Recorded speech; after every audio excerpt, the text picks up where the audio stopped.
How to get to Padre Pio Shrine in Italy. First, take a 4-hour train ride from Rome to Foggia. Book a taxi ahead via online reservation as it takes about 30 minutes from Foggia Terminal to Padre Pio Shrine. Isiningit talaga namin yung pagpunta dito kay Padre Pio kahit isang araw lang. Imagine 4 hours papunta, 4 hours din pabalik. So mga around 2 hours lang talaga kami magstay sa shrine. To go and visit the cell and the room with all the things about Padre Pio. Okay. And the body. The body, yeah. The body of Padre Pio stay in the new church. In the new church, okay. I wonder, I want to stop there. Is that still the original body? Yes, yes. Uncorrupted? See, is a impulse. Nice. One floor down. Okay. Mine one, yes. Okay. Okay. I prefer stop here because I think Yeah. it's better visit to the first, the big one. Finally we're here in Padre Pio. Ito yung new church kung saan nakalagay yung body niya. Yan. Punta muna tayo kay Padre Pio. Ha? Yeah. Hello, we're here in Padre Pio Shrine. Dream come true. Dream come true. Ito yung new church na binild for Padre Pio. Andito yung body niya. And then, ito yung mga olive trees. Ayan. Kita niyo yan? Yan yung olive trees. So that's the new church where Padre Pio is. Yung body niya daw, andyan. Yan. Yan yung olive trees. Oh.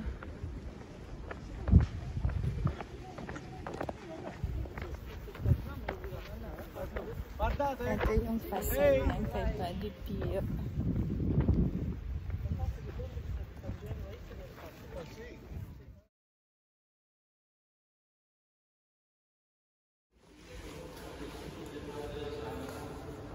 Oh, ba't nasa unahan tayo?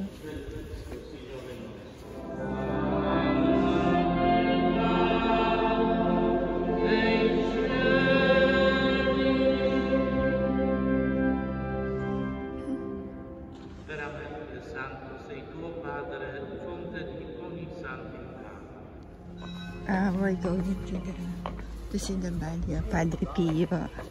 Now we're looking for that area. So may misa.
Eto naman yung facade ng hospital ni Padre Pio kung saan siya kinonfine.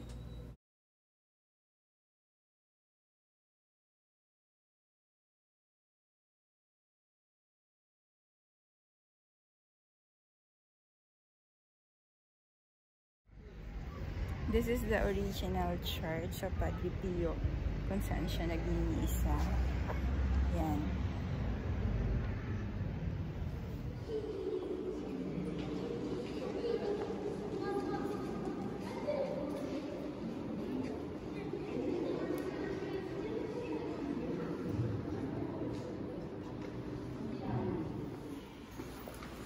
Ito yung we're on our way para pumunta doon sa area kung saan nag-i-stay, natutulog si Padre Pio.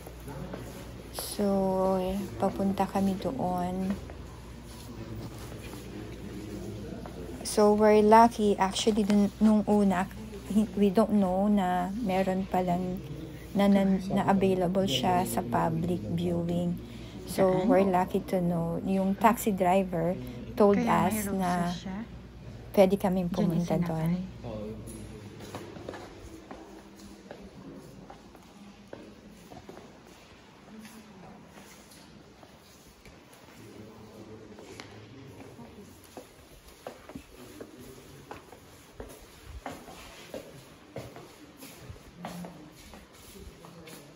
Saan?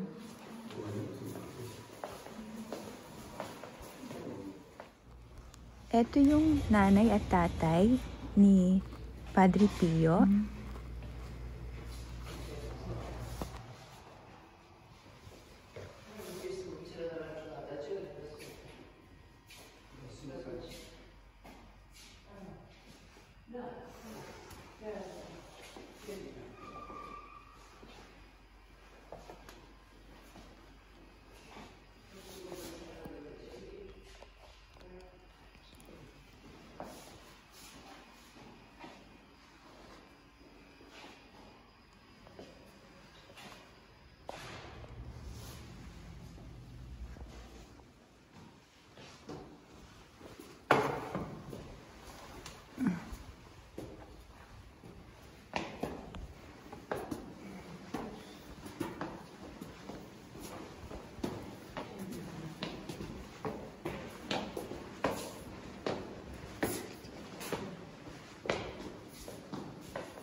Ito nga kasi yun yung mga upuan niya. So, yan yun. Ito mga gamit niya. Ito yung kwarto niya. Oh, ito nga higaan niya. Han.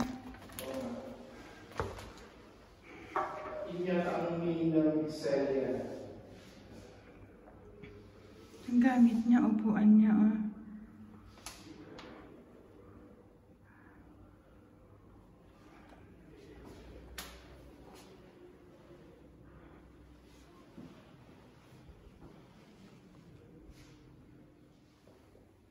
Ginamit niya.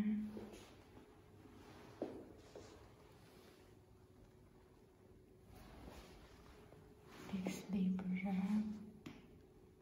Yan na.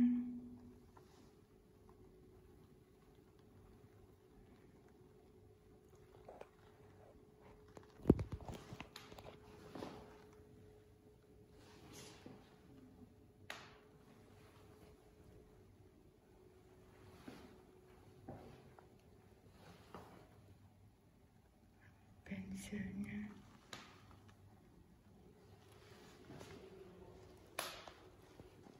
Ginamit niyang item.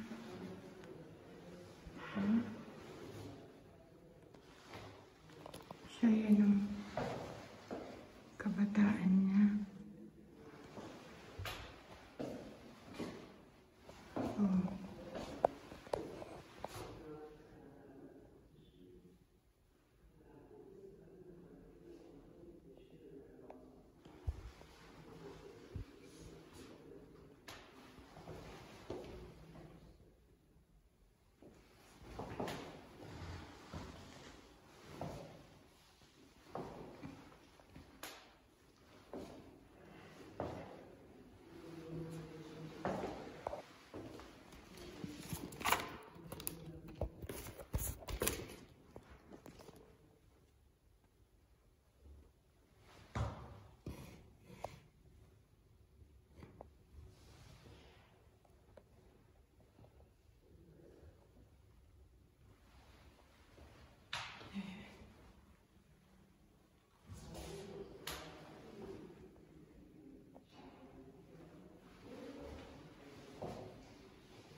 ipiniserve nila yung mga cotton buds na may mga mark pa ng blood nung may sakit siya.